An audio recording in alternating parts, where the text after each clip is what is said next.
They joined American Indian women from the lower 48 to urge lawmakers to solve a problem. CBS 11's Matthew Simon has the story live in the studio tonight. Matthew. Reagan, after being sexually abused, these women have nowhere to turn. It appears now they may have some hope.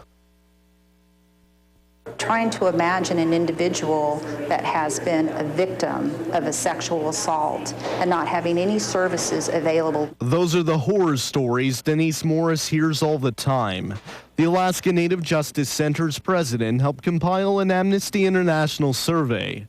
While it shows Alaska Native women are twice as likely to be raped than any other women in the U.S., at the root of this problem is the lack of help. No law enforcement services available, no medical services available, no advocacy services available. And it is a wake-up call to us in the state of Alaska.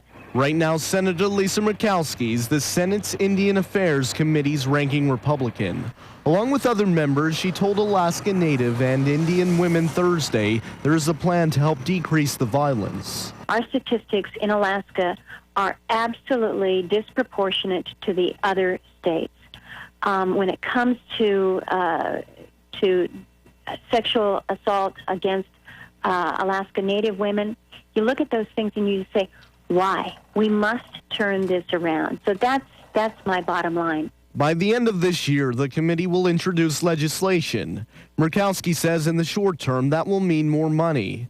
Increased funding will mean things like more rape kits sent to villages and more rural nurses so women do not have to travel all the way to Anchorage for help. Our statistics are shameful, and we must turn that around.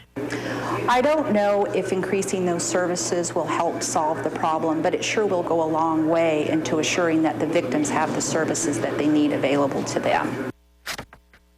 This is not just the story in rural Alaska. Even in Anchorage, Morris says more than 50% of Native women report being raped here. With the increased funding, there's new hope numbers will not only drop in rural Alaska, but also here in Anchorage. Live tonight in the studio, Matthew Simon, CBS 11 News. Tonight, Congress has passed a